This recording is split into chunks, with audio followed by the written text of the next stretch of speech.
There's nothing like snook hook sets at dawn or catching a tarpon in the moonlight. Find your next fishing trip made easy on fishingbooker.com and experience the magic of the Sunshine State or any other destination on your fishing bucket list. Book a blue water adventure in search of sailfish or go snapper fishing with the kids. With over 6,000 captains and trips to choose from, planning your next one just got a whole lot easier. Download the Fishing Booker app on the Google Play or App Store, or visit them online at fishingbooker.com to book your trip today. I'm sure a lot of you guys remember the old ceremonial hunting tradition of eating the heart out of the first animal you kill. Meat from those organs are among the most nutrient-rich foods on the planet. You can get those same benefits your ancestors craved via convenient daily capsules from Heart and Soil. Find out more at heartandsoil.co. And remember, use code MeatEater for 10% off your purchase. Welcome to the Wired to Hunt podcast, your home for deer hunting news, stories, and strategies. And now, your host, Mark Kenyon. Welcome to the Wired to Hunt podcast. I'm your host, Mark Kenyon, and this is episode number 247. And today on the show, I'm joined by my buddy and DIY whitetail expert, Andy May, to break down our recent Nebraska whitetail hunt and the full story of how I arrowed my 13-point buck.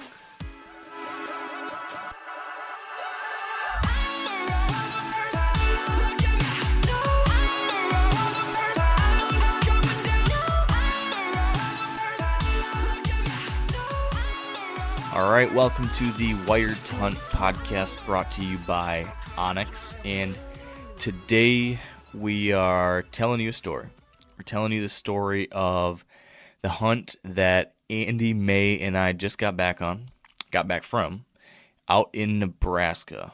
And I'm hoping this is going to be a story that has some teaching moments, I think, because it was a pretty awesome hunt. It was an interesting hunt, surprising hunt in a lot of ways.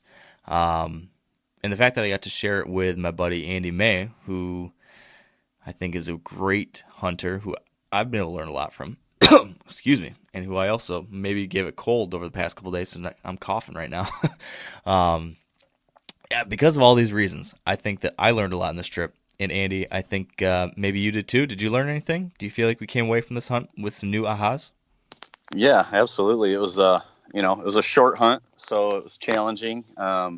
But definitely learned a lot. New terrain for me, for sure. Never been that far west for whitetails, so had to learn on the fly, and we were able to do that and get on deer. Yeah, it was. It's a really interesting scenario. So that's what I want to do. I want to walk everyone through this hunt, what we thought leading up to it, kind of what our plan was, and then what happened once we arrived and how we adjusted and figured things out, or tried to figure things out over the course of that 4 days or 3.5 days or whatever it was. And oh, by the way, I did happen to kill a great buck. So that's exciting. And I'm excited to share that story too. So that's kind of the game plan. We're going to try to pull some lessons learned out of this for everybody. And I guess, Andy, to kick things off, can you kind of lay the foundation as far as what you were thinking before this? Because you and me started talking, you had gotten permission on this piece of property out in kind of central-ish Nebraska. What were you thinking leading into this as far as what we were getting into?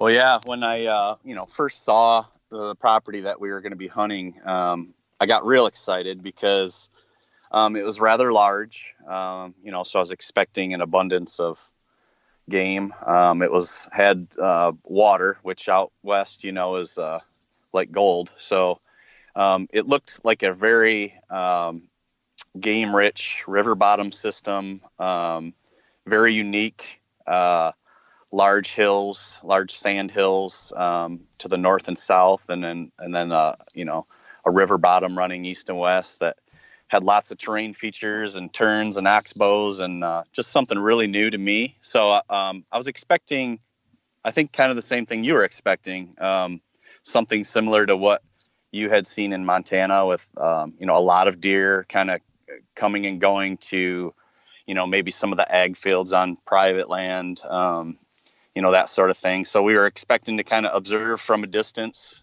and, maybe pick out a couple of the nicer bucks and move in from there. But it turned out much different. Yeah. Now, leading up to it, right? So neither one of us have ever been to the property. It was just looking at maps. So both you and I spent time looking at aerial and topographic maps ahead of time and trying to pick out a few places, a couple areas that we thought might be the best. And then our plan was to look at the maps, plan some things out, and then when we arrived there on day one, to try to verify these things and like you said, observe. What were the things on the map that you were keying in on before we ever saw it? Well, just kind of going back on some of my experience, I've done a lot of hunts, like going in blind on areas that I've never hunted before, but typically they're during the rut. When, that first 2 weeks of November, when the bucks are kind of on their feet and cruising and chasing and the does are moving and there's a lot of action and you can kind of put yourself in some obvious positions, and with some tree stand time, you can have some good luck. And, due to scheduling, we were actually going late October and more so kind of mid to late October, the 24th, 25th, 26th. So anyway, looking at the map, the river corridor looked awesome. There was lots of river bends, which, in my experience is typically good bedding. A lot of pinch points where ridge systems come down to the river and there'll be an outside bend, that kind of pinches down travel. We expected whitetails to be kind of lower in elevation along the river and maybe some mule deer because there are muleys mixed in up in the higher elevation, which I was really excited about to maybe get into some muleys. But that's some of the features that, jumped out. There looked to be like it was some green, maybe irrigated fields or some ag, on one end.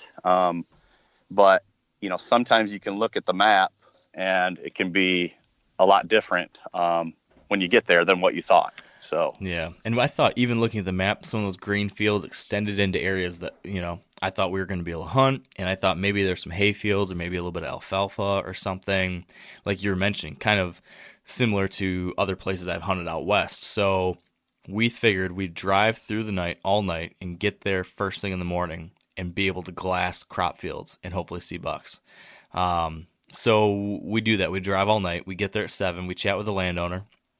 And two things. Number one, he mentions that he would like us to hunt just this one side of the farm that isn't near the few crop fields that they did have. So that was the first thing. So he kind of points us in the direction. We drive out in the direction that we are able to hunt. And when we get out there, we realize there's no ag. It's just kind of brushy grass, dry straw grass, and then kind of cedars everywhere. Cedar choked kind of hillsides and things like that. And then the second thing we saw is that this area had cattle all over the place. So I think right away, you and me, when we saw those two things, we were already kind of looking at each other like, this isn't quite what we were hoping for. But we drove down. We drove like 8 miles down this river to this area where we could hunt.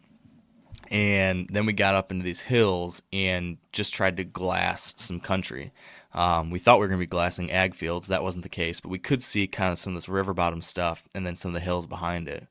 So we've maybe spent that first hour or something like that just glassing all those hillsides, trying to see some deer, right? And then I think we saw like 3 or 4 does and a little buck. And that was kind of it for that first morning. We drove around a little more trying to glass up some more stuff, but it was slim pickings, right? Yeah. The hills, like you said, are sand hills with just, no real food to speak of for whitetail, like the dry straw grass. We saw, a few moving. We weren't really at a good vantage point. We were actually, I guess we were kind of high, but we were glassing up instead of down like we kind of were hoping. But we were just trying to get a feel for the area. And like you said, a lot of cattle, very few deer spotted. And I think we both had a sense right there, like, okay, we got our work cut out for us on a short hunt. Didn't appear to be a high abundance of deer initially. And I think our strategy of, kind of what we went in with, kind of quickly changed. Maybe not changed dramatically. We still wanted to find the bed and the feed pattern. which we eventually did, but it was much different than what we were expecting. Yeah, and another thing we were hoping to do is we thought we were going to be able to cross to both sides of the river. So we had glassed this area. We weren't seeing many deer. We thought, okay, well, let's drive down a little further to the east, check out this spot, and cross the river there and go up in the hills on the other side and glass down from that. So we get out there, though. We get to the river, and we realize this river is much bigger and deeper than we thought. We both brought hip boots, thinking that was going to be okay.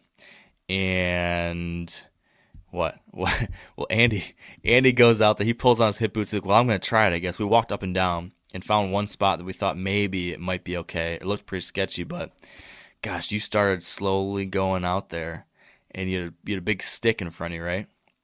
Yeah, thank God I grabbed the stick because I almost didn't. You could tell, water, when it's deeper, it's kind of quicker moving, and you don't see ripples.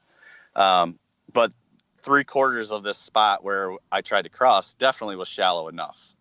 But the beginning part looked a little sketchy. So I grabbed a stick. I don't know, it's probably 8 foot tall. And I was just kind of inching forward. It's ankle deep, calf deep. And pretty muddy.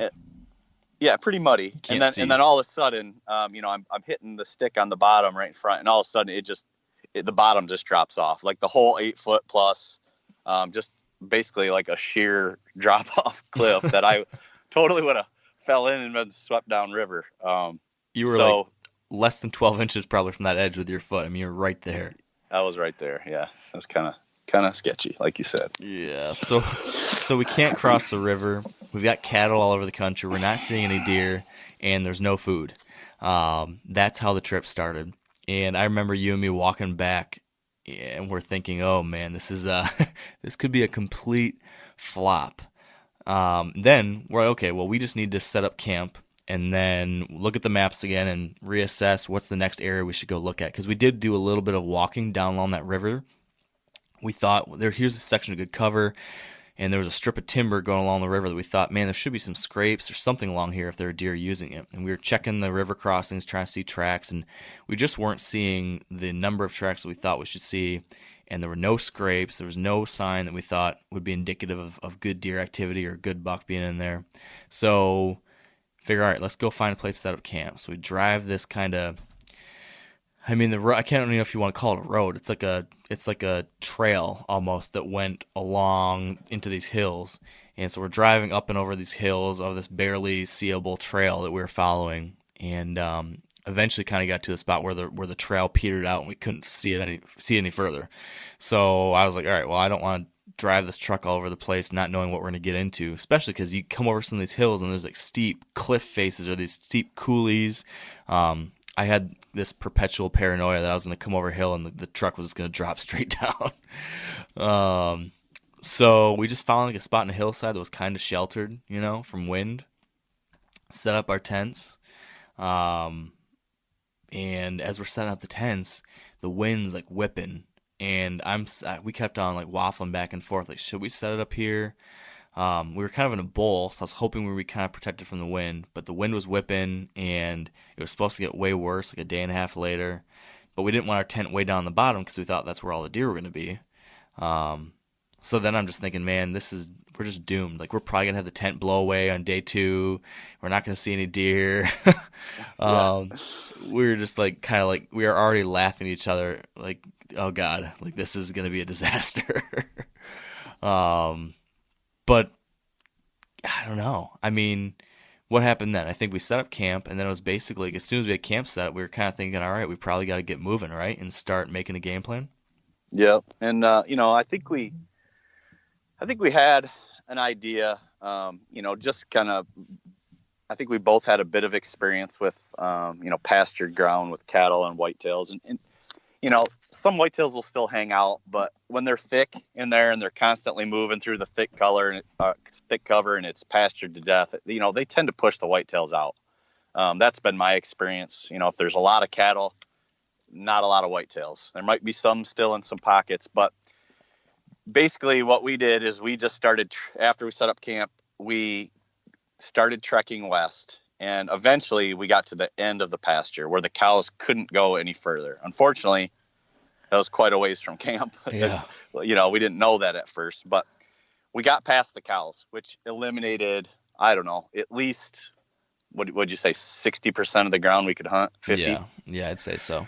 Yeah. So, you know, the strategy in my head, and I think yours too, we did a lot of good teamwork here, like bouncing ideas off each other. And due to the lack of sufficient food, you know, we kind of started focusing on bedding and what we know about deer bedding and buck bedding and river bottom systems. And so it's a bit of river bottom, but it also has ridges. So, you know, we were looking at points going down from the ridges. We were looking at the oxbows or the river bends.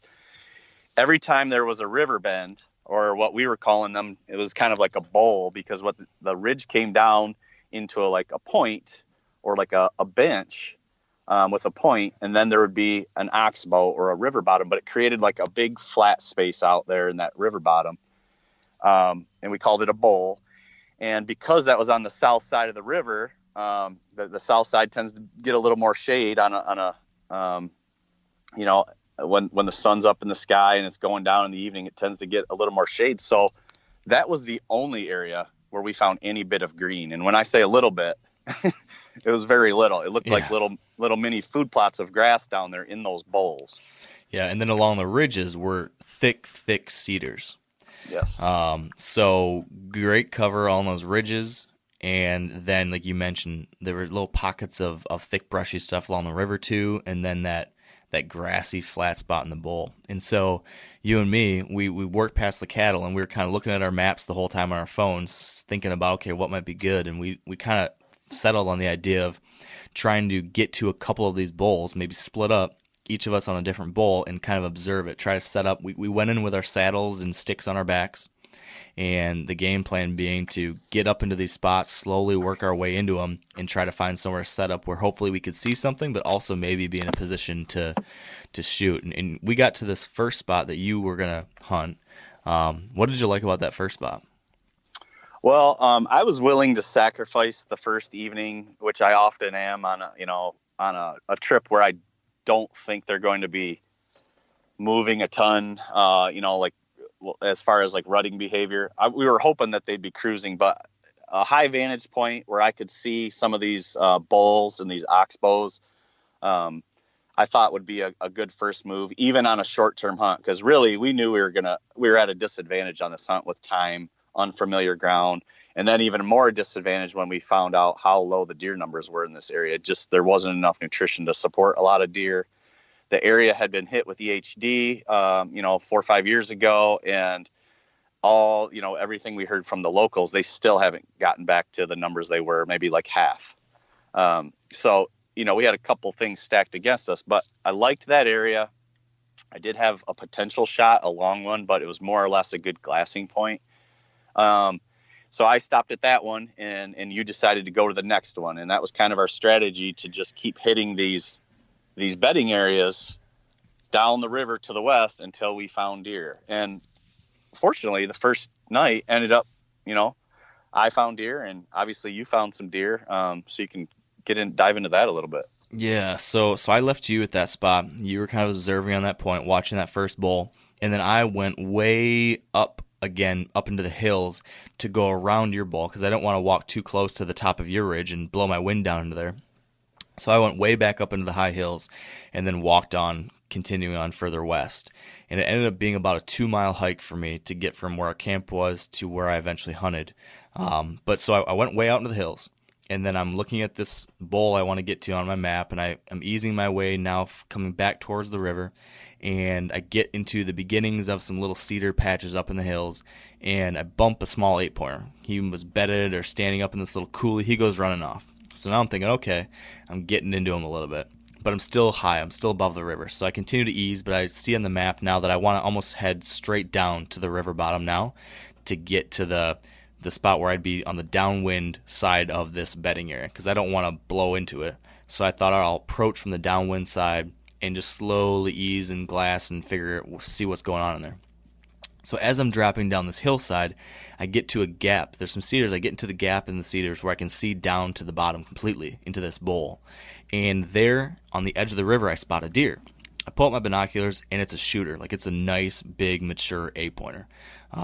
So I got really excited. And I just remember, like, oh my God, there's a nice buck. And my first instinct was to try to film him before I did anything else. And this actually, I hadn't thought about this, but that was probably a mistake. If I hadn't done what I'm about to tell you I did, I bet you I could have killed this deer. Because the first thing I did, rather than trying to make a move on that deer, the first thing I wanted to do was get footage of him. So I take off my backpack, and I'm trying to unzip my backpack to get my camera out, which is at the very bottom of the pack. And it took me like, I don't know, it felt like forever, probably just a minute. But I'm like trying to pull out different things, trying to find my camera. I finally get the camera out. I get it on him. I get to film the deer. And he's maybe 200 yards away on the edge of the river, just kind of feeding, or I don't know. I can't even remember exactly what he was doing. Just kind of like sitting around, looking at stuff, nibbling, just standing there. So I get some footage of him. And then he actually starts to walk. He puts his head up and starts to walk. And I think at this point, I'm like, oh, wow, he might come this direction. I bet you I can sneak down and get a shot. So at this point, I drop my camera, I grab my bow and an arrow, and where I'm at is I'm on the side of this ridge, and then the ridge going down to the bottom is covered in really thick cedar trees. And it's maybe a 50-foot drop down this ridge to get to the bottom. Maybe more than that, maybe 60, 70, 80. So I scurry over to the edge. I see that he's kind of not walking straight toward me, but kind of up the ridge a ways from me now. So I think I can maneuver. And I go sliding down this ridge as quietly as I can, but as quickly as possible. I'm like shimmying under branches and crawling on all fours and laying down and sliding underneath these things. And as I'm picking my way down through the cedar thicket to get to the bottom, I see antlers come in my direction. I'm like, holy crap, he covered a lot of ground. Like, he's close and coming right at me now. And then my thought was, I wonder if he heard like snapping branches or something and thought, like, ooh, there's some deer over there, and he's coming to check them out. So I'm trying to get now quickly up to the front, but also not move so much that he sees me, because now he's heading right in my direction. Basically what ends up happening is he gets closer and closer, and then he starts trotting like right at me. He's at like 60, 55, 50, 45, 40, and I'm just at the edge of the trees, but one set of limbs are in front of me, and I can't get around him in time. So I remember trying to like maneuver my left arm around one branch, and then I'm like, I need to push past one more, and then I could draw back and get a shot. But he's at like 25, 20. He runs by at like less than 20 yards, but I can't get a shot through the branches. And he goes trotting by and keeps on working down that river bottom and goes around the point. I tried a couple calls at that point, like a Hail Mary, but nothing. He disappeared. So I'm like, oh man, that was awesome to see him, but I didn't hit the shot. It was so close. It was exciting. But as I sat there and I thought through, okay, what do I do next? I realized, well, wow, that was at 3 p.m. He was up on his feet, and it kind of seemed like he was almost cruising. I mean, it wasn't like he wasn't bumped. It wasn't like he was chasing a deer. It wasn't like he was kind of feeding. Like, he was on the move. So I thought, wow, look at this location. As you described it, Andy, this spot was just like that example you brought, where there's this bowl of flat ground in the middle.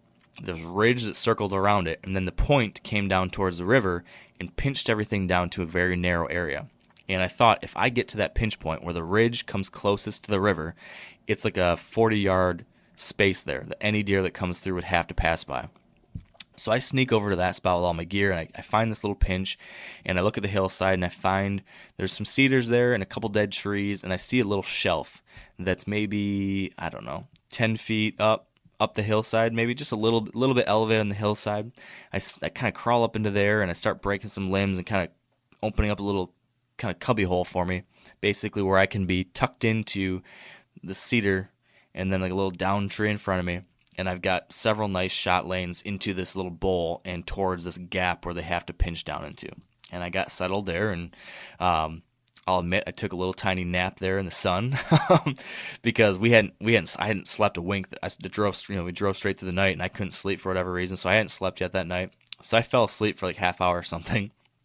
I wake up, and it's hot and no deer yet, and I think it was like 2 hours passed since I've been set up, and I finally see movement to my left, down kind of in the same general region where I saw the original buck. And I pull out my binos, and it's another big buck. And the first thing I thought was, it's that same deer again, but he's heading away from me now. And I thought, man, he came back, but now he's going the other way. But he turns his head, and I see a whole bunch more tines. So right away, I'm like, okay, wow, this is a big deer. He saw a big body on him, but he's walking kind of quickly away. So I needed to get his attention. I needed to get his attention fast. And I thought the best way to do that would be with a loud, aggressive call. So I thought snort wheeze. So right away, I grab my grunt tube and I give a big snort wheeze. And that stops him right in his tracks. He turns and looks back. And he's probably maybe 200 yards away. Looks back at me for maybe 30 seconds to a minute. And then turns and takes a few more steps and then starts making a scrape. And then I watch him for a minute. And then he takes a few more steps walking away. So I snort wheeze again. He stops, he turns, looks at me, and this is kind of that moment of truth where you're looking at him and like, what's he gonna do? How is he gonna react? And then I'm sure you've seen this where they take that initial, like they make like the 180-degree turn where they reposition themselves right towards you, and that's just this like, oh yes, this feeling of relief, like he's gonna come, and he starts taking those steps and starts walking right towards me. And then I was like, holy smokes, this might actually work. And he comes walking down this hillside he's on, drops down into the bottom I'm in, starts walking on a line. And so as he was doing that, I got my camera out. And now, remember, I had brought my saddle and my sticks in because I thought I was going to hang him from a tree. So I had my tree arm to film from. But because I'm on the ground, I couldn't use that. So I just had my handheld, or I had the camera handheld. So I'm holding the camera in my hand, videoing him as he's walking in. And then eventually I'm like, okay, wow, he's really going to come in. I can't fiddle with the camera anymore. So I just set the camera, I keep it on record, and I set it kind of pointing in front of me into the grass. And then I had my GoPro. I turned on the GoPro and pointed that at me. And this buck's walking down. Now he's maybe 100 yards away, 90 yards away, 80 yards away. But now he starts to turn like he's going to go into the cedars before he gets to me. So I grab my grunt tube again and I point the tube in the opposite direction of me. So he's to my left. I point the tube to my far right so that it sounds like a deer is down that way because I want to pull him to the right in front of me. So I grunt twice. He turns, looks again, and then turns on a 90-degree angle and comes now straight down the line towards me.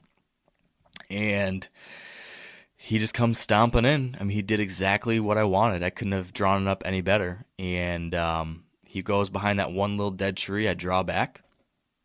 And he's moving quickly, though. Like, not trotting, but like a very fast walk. He's not, like, pausing. He's just, like, on a mission now. And I just remember thinking, oh, crap, he's going to be in my lap here if I don't get a shot quickly. And so I just stopped him with a mat and shot. The shot was slightly quartering to, and the shot hit to the left a little bit of where I wanted to be. So because of that quartering to angle, and because I pulled it, a little bit to the left, the shot was back and angling into his, back quarter of him. So I see him go running off, and instantly when I saw that shot where it hit, I was just like, I was really upset with the shot. And he goes running off. He runs off maybe 120 yards and stops and just stands there. So I'm thinking, okay, I either liver shot him or definitely because of the angle. It definitely angled into the gut section. So I'm not happy at all with the shot. Watch him stand there, and he turns and starts slowly walking away. And I can now see the arrow. The arrow had not passed through. It had lodged in his opposite back leg.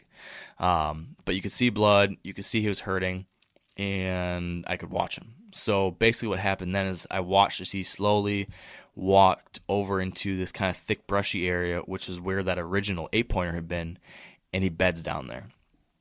For the rest of the evening then, I watched him bedded there. He was bedded, he got up once, and then re-bedded, and the whole time I'm sitting there and I'm kicking myself because of the shot, and I'm thinking, should I try to go get another shot at him, or should I just wait because I know that if I don't push him, he should be there. So I'm going back and forth. But the way he was bedded down and the way the river was, he was bedded tight to the river.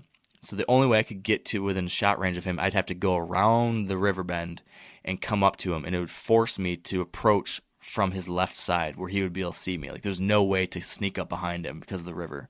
So I just did not think there was any way I could get close enough to shoot him without him seeing me or hearing me. And the wind had died down, so it was completely still. Everything was crunchy.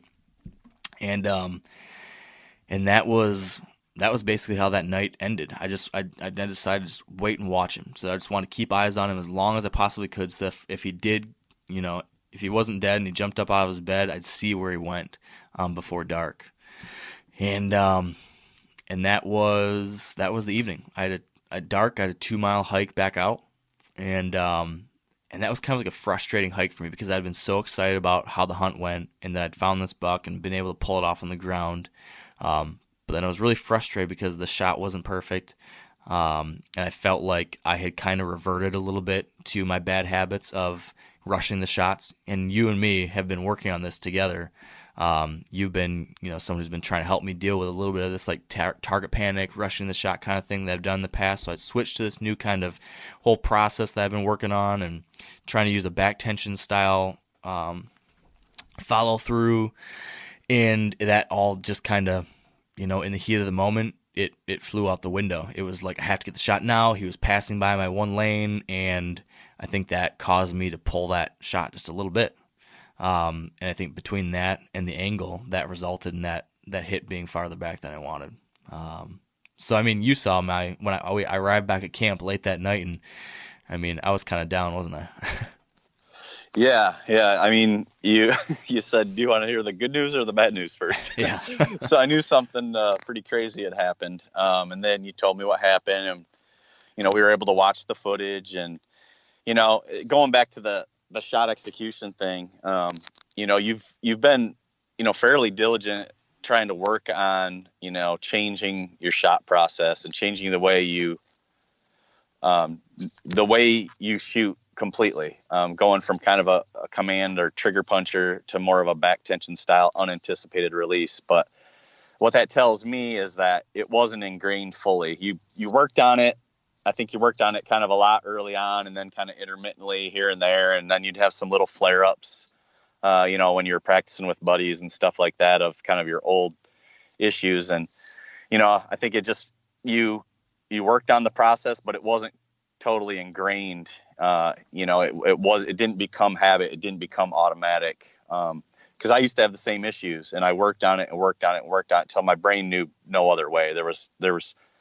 That's all I did for, 5-6 months. And there was no way that it was going to go back. My brain didn't even understand the old way anymore. So I think it just, this off season we'll work on it a little more.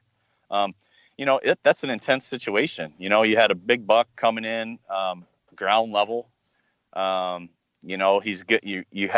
We're on the ground tucked up in, these little pockets of cedars. It's not like you have giant shooting lanes everywhere. You got to pick these little holes. So, it's easy in those real intense, high pressure situations to kind of fall back into that. You were kind of harder on yourself than I thought you needed to be. It wasn't a perfect shot, but bow hunting isn't perfect. Things happen. And ultimately you put a killing shot on this deer. It just wasn't perfect. And, there's might be guys out there that are going to dog you for this, but everybody's makes mistakes. Everybody puts bad shots on deer. I put bad shots on deer. It happens. And when that happens, you can't beat yourself up. You got to think about what you need to do from there forward, recovering the deer. And, then a good thing to do is really analyze what you did wrong.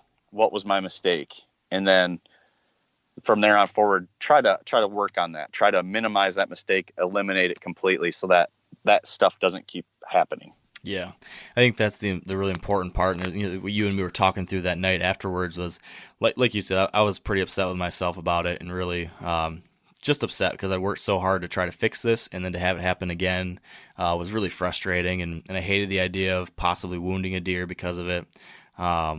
So I was upset, but then at some point I was like, okay, there's nothing you can do about what has happened. So you have to stop beating yourself up about the past. Like that's water under the bridge now. All you can change is what you do in the future. So I just was, I have to dedicate myself to working even harder to get better at this, to figuring out what else I need to do to make this second habit, to make it so that I'm minimizing any kind of mistake like this more and more and more. And I'm not ever going to settle. I'm not going to settle for good enough. I'm not going to settle for, most of the time the shot's good, but every once in a while you pull one. Like you said, things do go wrong in bow hunting. You can't be perfect, but I think it is important to try to always strive to be more perfect.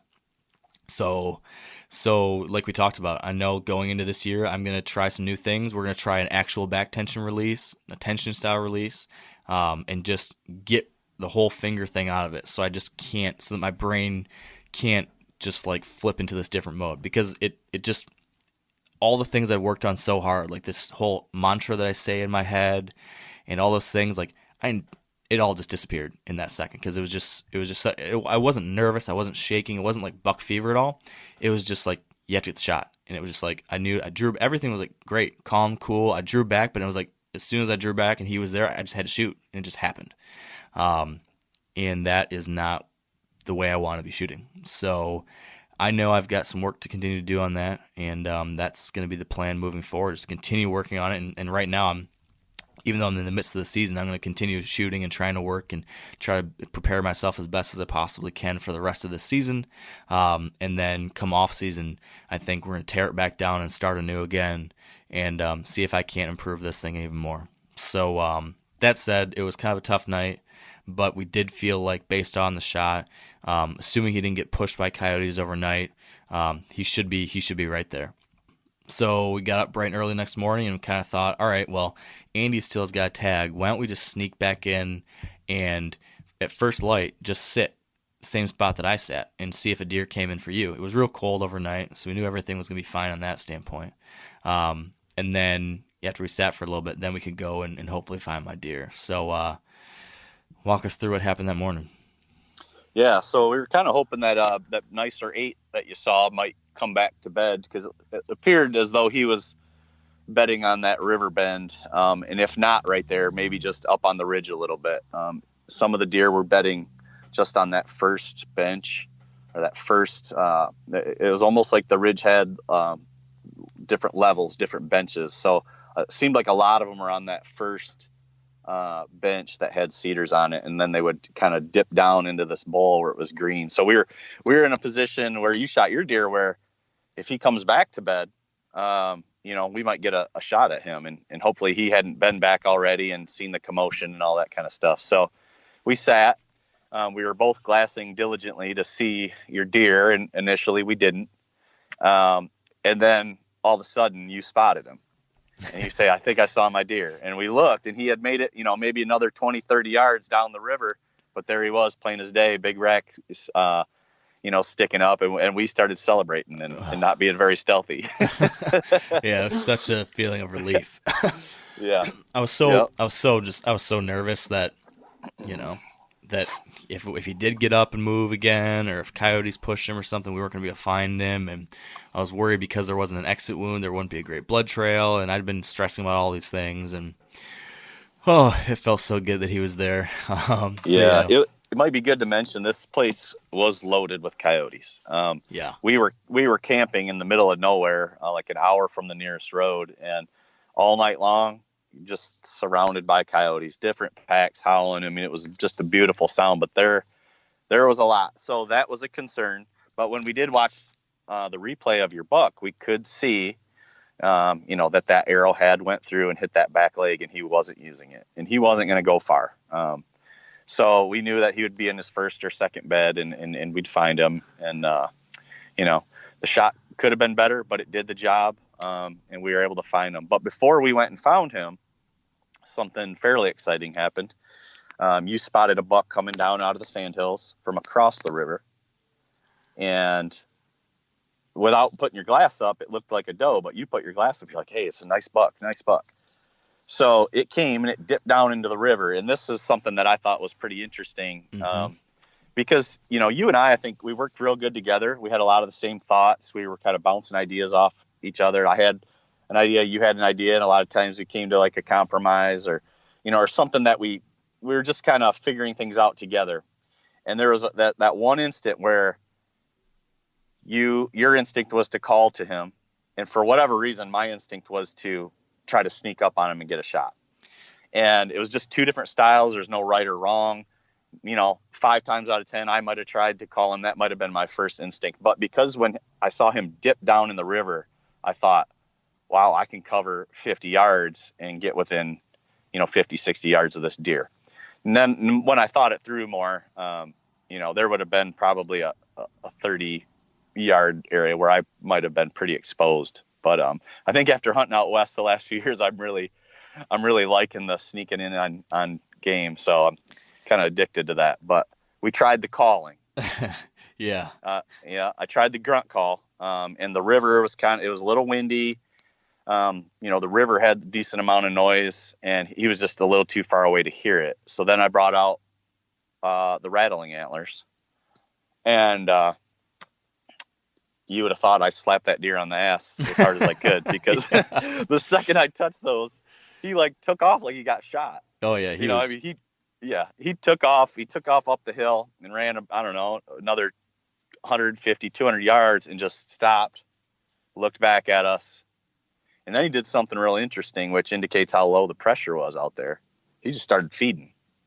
He relaxed completely, and he started feeding under this tree that was very different than a lot of the cedars and other things. So it was very easy to spot.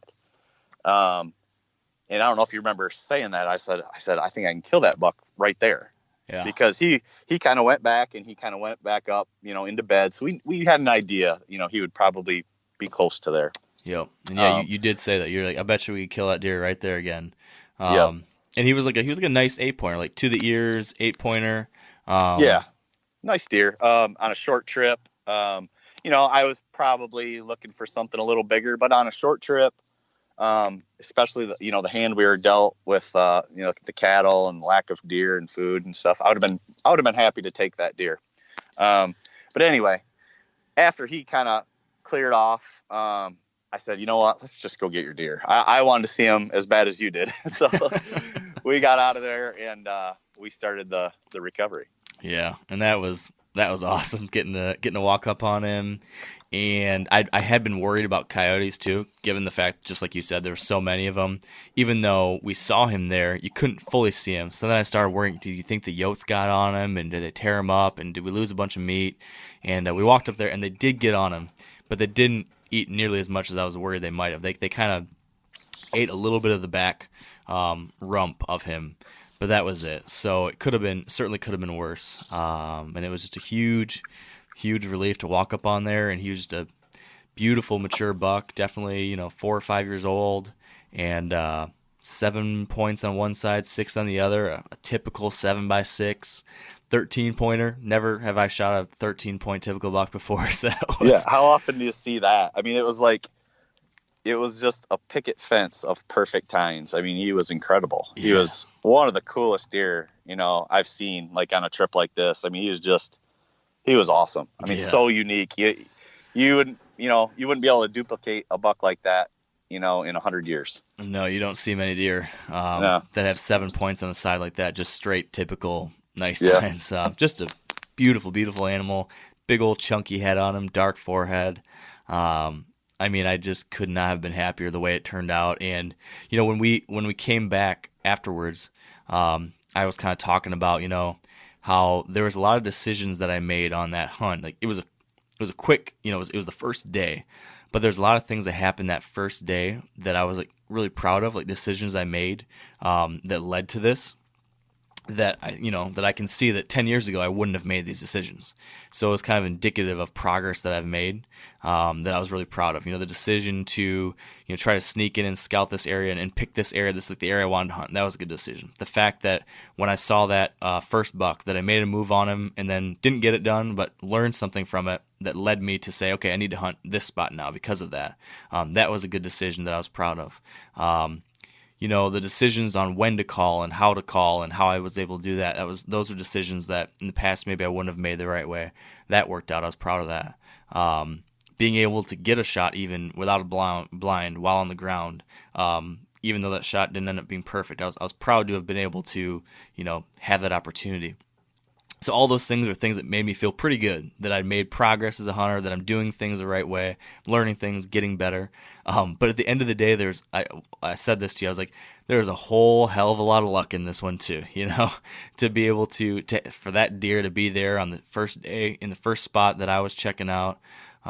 So I was really proud of how things went, and then I was also just very, very thankful for that luck, though, that it all kind of went my way.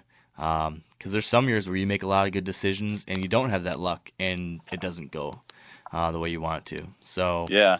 Hey, I want to tell you too, like, you felt kind of proud that you made these decisions and, calling that deer in. after my attempt at calling my buck and he took off like a bat out of hell, I felt pretty pathetic. Yeah. It must have been I was user like, oh error. man, these bucks are easy to call in, and my attempt had the exact opposite effect. So thanks for that. Yeah, sorry about that, Andy. Oh man, but yeah, I got lucky. I'm not gonna complain about that though, and it was just so cool how it all came together, how unique it was. And then another cool thing about it is that because we were so far away from the truck, we decided, you know what, let's just quarter him out. That buck I killed in Montana earlier this year, I was so ingrained in like Midwestern whitetail mode that I thought, I gotta just gut him and drag him out. And it was a bear to do that. So this time around, I was like, you know what? No, I'm going to pack this sucker out. And you fortunately had game bags, but they're back in the truck. So you decided you were going to hike all the way back to the truck and get the game bags while I worked on quartering him out and skinning him out.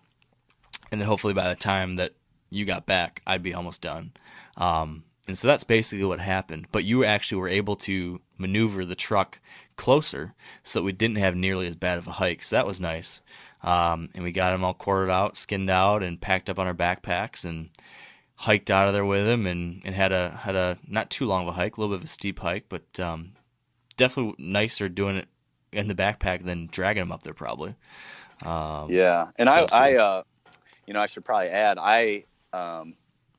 quickly into this hunt, I started having I suffer from some pretty significant back issues, but normally with exercise and some medication, I kind of keep it controlled somewhat, but I was having some pretty significant nerve pain that started on day 2 and started increasing rapidly. It was kind of shooting down my leg into my foot, and it was rather painful. So I never said this to you, but I was actually terrified to drag that deer. I'd much rather put it on my back and try to. Yeah. I've had this issue before a few years ago, and it's a nightmare. So I was kind of in panic mode. And I was able to, obviously get home and take some medicine, and it's kind of starting to feel a lot better now. But I thought it was cool. Just our whole hunt was like a backcountry whitetail hunt. I mean, There was no showers. We, brought our own food in. And we were hiking, 2+ miles to get to our spots, and it was just fitting to pack him out like that. It just made the whole story that much cooler, I think. Yeah, the first time I ever done that with a whitetail, and like you said, just a cool way to wrap up my portion of that experience. So we got him out, and I decided to drive back to town to try to get more ice for my cooler because I had enough ice to get him. So what we did is we got him back to camp, and then we did like a really rough butcher, like just basically chunked out as much of the meat as we could, get it in the cooler, and put the ice that I had on it. But I wanted to get more ice, and then I also wanted to make sure that the cape and the head could be preserved and not rotting out in the sun for the next 3 days. So I thought I'd drive to the nearest town, which was from where we were camped to that town was like 2.5 hours. But I was able to find a taxidermist who could cape it and freeze it out, or cape it out and freeze it. So that's what I did for the rest of the evening. You stuck it out and hunted. Walk us through what you did from there.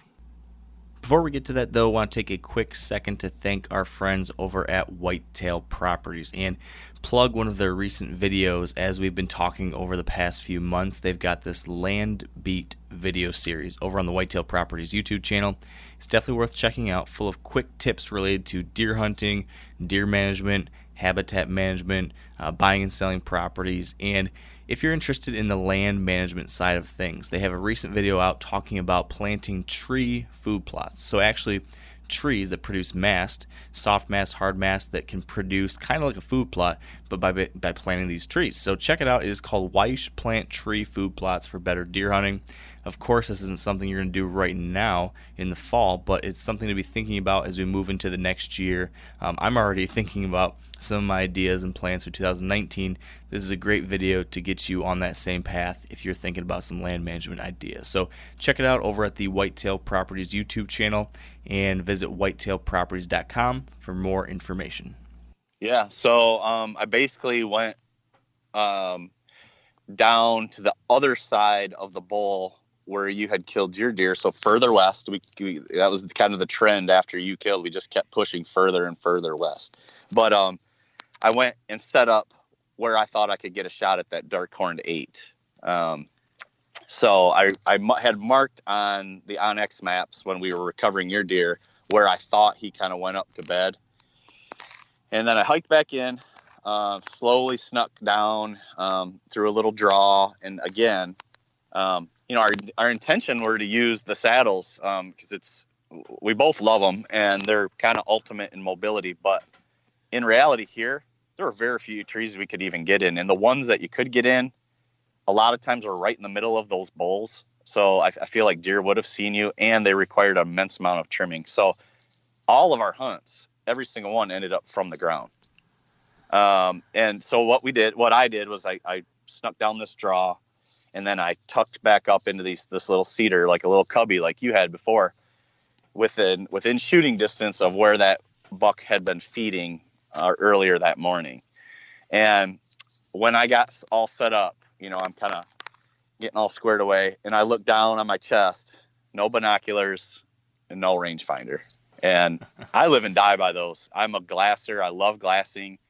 They've helped me kill lots of animals, identify, bucks to see if they're big enough to go after a long ways away. And my rangefinder, 30 yards and in, sure, I can estimate and be pretty deadly. Beyond that, I don't practice that as much as I should. I will now after I tell you the rest of the story, but I don't feel comfortable shooting past 30 without a rangefinder. I just don't. I'm not good enough at it. If you're 5, 6, 7 yards off, once you get out to like 40 yards, that's a wounded or missed animal. So I felt kind of naked, but I estimated where 20 was. I estimated where 30 was, and I was like, you know what? A million deer are killed within 30 yards every year, so no biggie. And so I'm sitting there, and the evening's progressing, and I hear down by the river, I hear something scraping. And I'm like, oh man, there's a buck right down there. I couldn't see him yet. And then here he comes, pops up right in front of me, and it's that 8. And he comes right to that same exact spot, right where we thought we could kill him. And he's right there broadside, feeding without a care in the world. And he's at 40, 45, 49, wasn't sure. Within my shooting range, I was very comfortable with that shot, but I didn't know. And I was like, you got to be kidding me. So I'm just hoping he's going to come closer. And he doesn't. So he ends up kind of feeding off to my left. He's getting a little farther now. So that I'm like, okay, I'm okay with letting this deer go, but I'm going to try to call him in. But I didn't want to call him when he was in view of me. So I was going to let him get out of sight so that he would have to come investigate. I didn't want him to be able to see where the call was coming from. But keep in mind, this is the deer that, is probably the most call shy deer in the United States. He goes down and into these cedars, and I can just kind of see the top of his back, but he's out of view. And I just give a real soft grunt to my right, trying to sound like I was far away. And boom, he just takes off. He's gone. So I think the buck you killed, had kicked his butt a few times or something. That must but be. He was one scared animal. But so been hunting a long time. I forget things. Never have forgotten my rangefinder, and it cost me. It ended up costing me, that deer and ultimately the success on this trip. So it's okay. I didn't beat myself up about it too bad. I was okay with that. That deer was very nice. I would have been super proud, but I had a good season already. I didn't feel overwhelming pressure to get a deer on this trip. And to be honest with you, when you shot your deer, I felt really successful. I was hoping to get one out of this trip on such a short time frame, and I felt really good about it.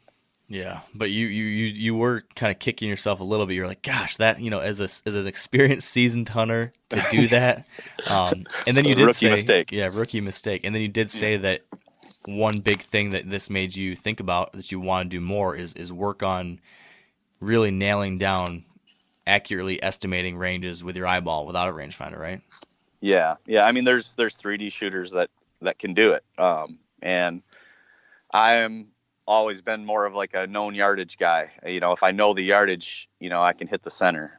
But you get me out past 30 yards, I'm not reliable. But I feel like I should be able to do that. I still want to range everything I'm going to shoot at, but there might be a scenario when you have to make that quick decision and it's still within your effective range. I certainly could improve on yardage estimation, and definitely going to work on it. Yeah, and something related to this that you brought up actually on our car drive home, I thought was pretty telling. And kind of while we were on this hunt, unbeknownst to you, I was kind of analyzing like how you do things and why you did things and trying to understand your thought process. Just, because you're obviously very, very successful. I've kind of looked up to you for a long time and learned a lot from you, but I wanted to see it in person and kind of see, what I could take away from that. And one of the things I really noticed is just your level of thoughtfulness about everything, and the degree of analysis that you go through from when it comes to any decision, or when something happens, thinking back on why did that happen, how did it happen, what do I take from that situation.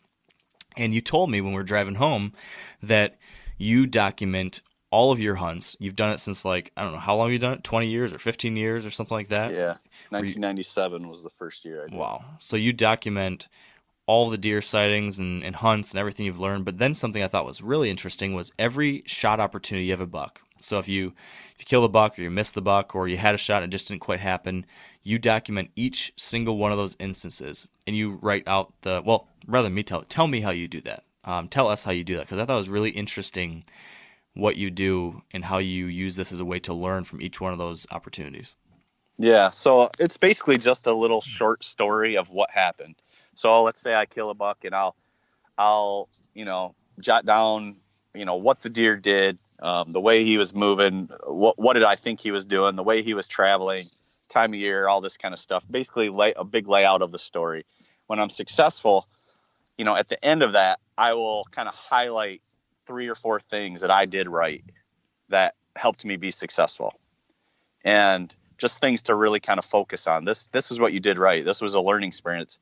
You did these right, so these things are good.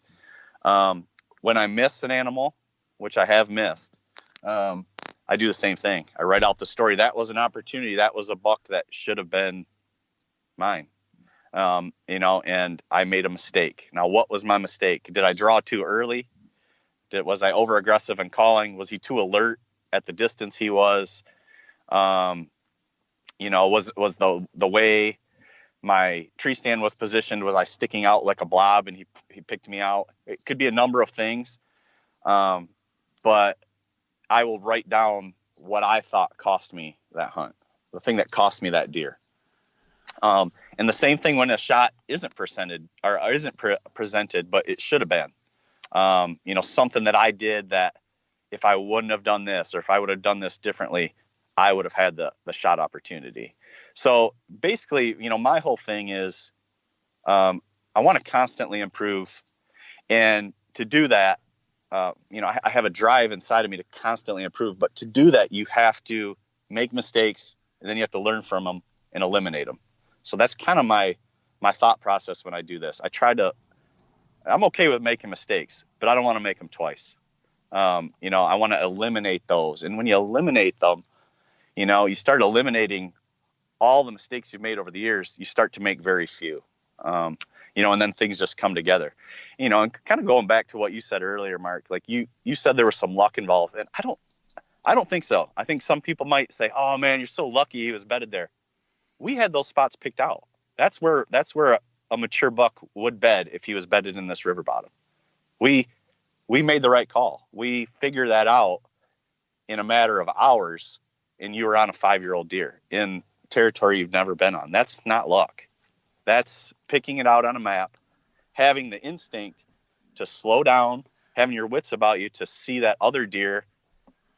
Some guys might not even have been paying attention, and walked right by that opening, went down there and bumped him. But you were attentive enough to see that. And then you almost got that deer, but you had enough, instinct to kind of slow down and say, you know what? Hey, if that deer did this, there might be more here. This looks like a good spot where I can, tuck in here without making any noise. I haven't bumped anything, and maybe something else will come by. I can see a long ways. I'll be able to, at the very least, observe. And that was one of the biggest bedding features to the west that we saw. That one, the next one, and the next one to the west were probably the top 3. And I mean, it just, you picked the right one. So that's not luck. That's skill, my friend. That you did everything right there. I appreciate you saying that. It was, like we talked about, it coming into it with a challenge that we realized we had. We knew it was going to be a challenge, and then once day one started, I'm like, oh man, this is going to be even more of a challenge. Having it all work out the way it did was very gratifying. And it's, you and me talked about this a lot on the trip too, about we love hunting. We love all aspects of hunting, but something that we in particular really enjoy is that chess match, the figuring it out. And we both talked about different examples where we've had some spots where we figured it out and it's a great spot, but we figured it out. And then once we had it kind of figured out, we weren't quite as drawn to hunt there anymore, Like I've had like this spot in Montana that I've hunted the last couple of years. I kind of like, it's awesome. I've got it like pegged now. I don't know if I'm so interested in hunting there again next year, because there's not that challenge of like, what do I do? I love having to go into this new area and start from the bottom and build your way up and learn and understand, and that puzzle is so fascinating to me, and being able to put those pieces together on this trip was particularly interesting given all the other unique circumstances. So it was one of the very most rewarding hunts that I've been on.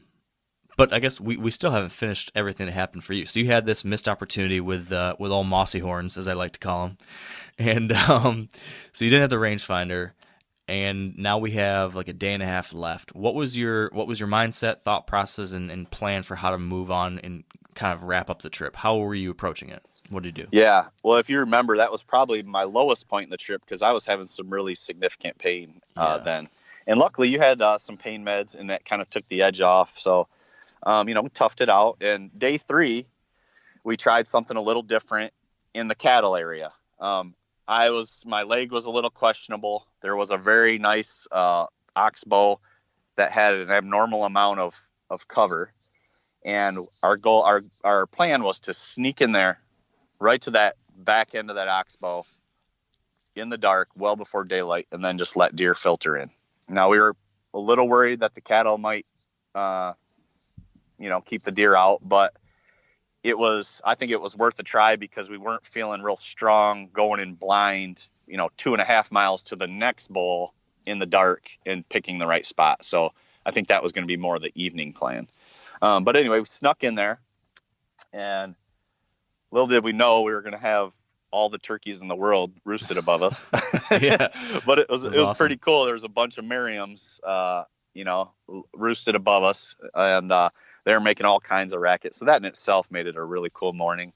Saw a couple does coming into bed, bumped one. Another one came in within 50 yards of us and bedded down, and then she disappeared. I'm not sure. But we sat there for a while, tried some calling unsuccessfully. And then we snuck through the edge of cover, kind of working west,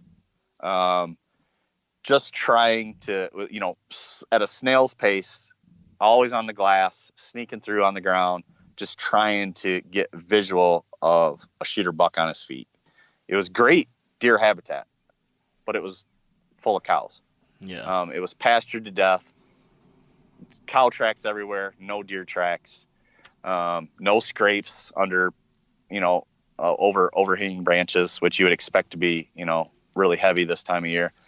So we kind of got the impression that there weren't a lot of deer in there. And then it was funny because the minute we started seeing a few deer tracks, we bumped 2 or 3 does. And then that was the end of the morning. We kind of called it a morning, went back, and kind of regrouped for the evening hunt. Yeah. And like you said, that evening hunt, the plan was to continue the progression down those bowls, go into the next one to the west. And that one looked pretty darn good, didn't it? Yeah, that was cool. In fact, it looked a lot like the bowl where you killed yours. It had the same. We snuck in there. It had the same little bit of cover down by the actual riverbend tip in the oxbow. It had the bench, the first bench, and then the secondary bench that had real thick cedars. And then again, down in that shaded area that gets the most shade, holds the most moisture, there's some green there. It's very little. It looks like a little, 1/4 acre food plot of just grass. And sure enough, just like all the other bowls that we saw, the first deer dipped down out of those cedars, bedded very close. probably can see where they're eating. A group of does ducks down into that green and starts feeding. And, there's two things that deer can do. They can go away from us on the outside bend, and it pinches down over there. But because we had a western wind, we were on the east side. And if they come our way, it pinches down close to the river, so they'd come within range of us. We had just a really neat spot on the backside of a down tree, and an incredible wind front blew in, real high winds, probably 35 mile an hour plus. Oh, it was blowing.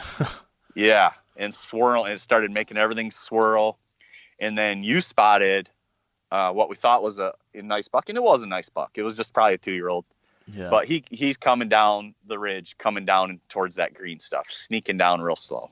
And we didn't get a great look at him. We were kind of hoping he was going to be a little bigger than he ended up being, but we had a really neat encounter. He came down into the bowl, and the wind was swirling so bad, I think that he picked us up.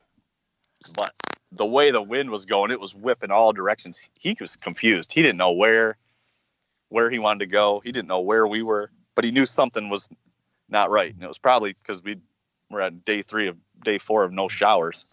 Yeah. We weren't smelling too great. But anyway, we had a really cool encounter. He started working our way at a pretty fast pace, and I believe he got this all on film, but he gets within bow range, and I kind of mimic draw the bow back on him, and he has no clue, and he ends up 5 yards in front of us and has no idea we're there. It was a really neat encounter on a pretty nice little 8-point. Yeah, that was cool. I mean, it's super close, just right there. Yeah. And then we're looking at each other like, oh, that's exactly what we wanted a buck to do, exactly what we thought it would do in this scenario. We just needed one a little older, a little bigger. Yep.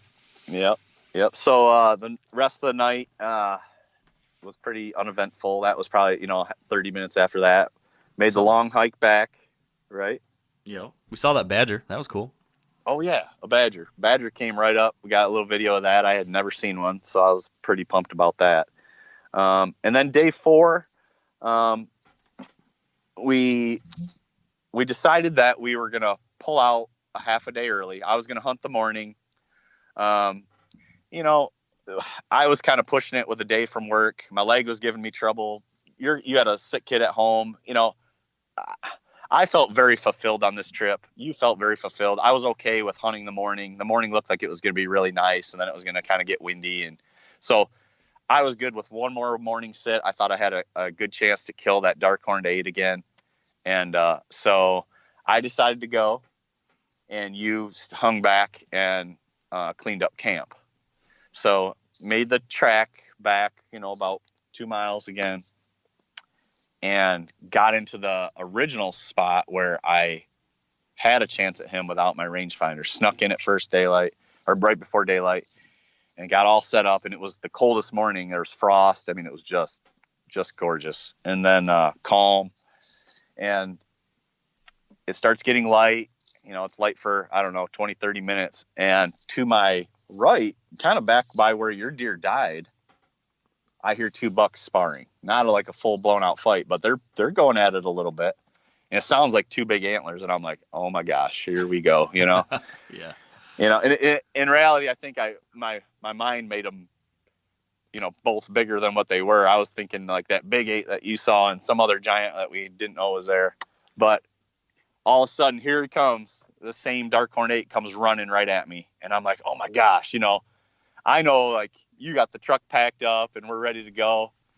And I'm thinking, if this deer's running, like, who just kicked his butt, So I'm thinking, there's a bigger buck behind. So I got my release on. I'm like kind of starting to draw back, and I'm like, he stops and he looks behind, and I'm like, oh my gosh, the other one's following him. So he ends up kind of trotting past me. And in range though, right? In range. Yeah, in range. I knew the range. He was within 37 yards. He hit the trail at 37. And I was completely okay with letting that deer go. Even if this other deer wasn't following him, but I was pretty pumped because I thought the deer following him was going to be that bigger 8. And all of a sudden here comes a deer. I see him coming around the corner. The sun's kind of over there, so it's like kind of blinding me. And I look through the glass, and it's actually a smaller 8. I'm like, what? I'm like, seriously? So he comes, still probably a 2-year-old, maybe 90 inches or something like that. And he comes by and kind of dips down into the river, and that ended up being it. I thought maybe there was another buck over there, so I tried a little rattling sequence and sat for another couple hours, and nothing happened. So decided to pack it up and made the hike back, and that was it. And that was it. And Yep. man, I know that you got to bounce here quick, so I don't want to keep you any longer. But this was even though it was a short hunt, even though it was a challenging hunt, it was a really fulfilling and fun hunt for me. And I appreciate you letting me tag along with you and get to hunt this property that you got permission on. So I know that's a big part of all this was the fact that you got permission. So thank you for that and for sharing that permission with me. And any final takeaways or anything else that you think are worth sharing before we shut this one down? Well, yeah. Why don't you give one or two things that you learned from, maybe someone else going on a hunt like this, that somewhere they've never been, and they run into some issues. Like, what are some things that you took away? And then I'll give a couple. Yeah. Well, I think on a trip like this where you're going to a new place and you're on a short kind of time frame, I've definitely realized more and more that you need to take calculated risks and be able to adjust based off of those. So that said, coming into this one, we had all these assumptions. We had all these things we thought were going to be present. And I thought, I know exactly how we're going to hunt this. But when we got there, totally different. So right away, on that day when we realized it was totally different, you and me, multiple times we talked about, well, maybe we should try this. Yeah, we usually wouldn't do this. This is aggressive. This is crazy, but we kind of need to do that. And there were several different things we talked about that we had to be more aggressive, take calculated risks, because you need to quickly learn things and quickly adjust to those lessons on a short time frame hunt like this. So examples of us doing that were, for example, after we glassed all over the place and didn't see the deer we wanted to see, we thought, all right, we need to push into this a little bit and actually visibly see some of this cover ourselves. So we walked into the edges of got close to some bedding stuff, got on our feet, checked the river crossings, walked along that edge where we thought there should be scrapes, got up tight to the river where we thought there'd be some bedding on that other side, and checked it all out. That was a little risky. We could have bumped stuff, but yeah. I thought we needed to get feet on the ground in that spot to verify, is this really as poor as we think it is based off the glassing, or do we need to spend some more time there? So we made a calculated risk. We learned that no, it does not look like there's the kind of activity that we thought we'd have here. And then we said, okay, we're going to cross off the map fast. We don't have time to dilly-dally in places where we just don't think it's going to happen. So we crossed off that whole section, and then we said, all right, what's next? How do we adjust? We looked at those maps, and we had those spots that we talked about, the bowls that we'd marked. They looked great, but they were so far away. We were hoping we'd be able to hunt some of the stuff that was closer. But when we made this risk, we learned something. We said, okay, we're going to have to push to these bowls because that's probably where the cattle won't be. And so then our next calculated risk was the fact that we were willing to, push all the way up in there and, get into that bedding, get tight to bedding. So I think that my big takeaway on this type of deal is when you need to, get a little bit aggressive to learn something and then be able to quickly act according to what you learned. Mm-hmm.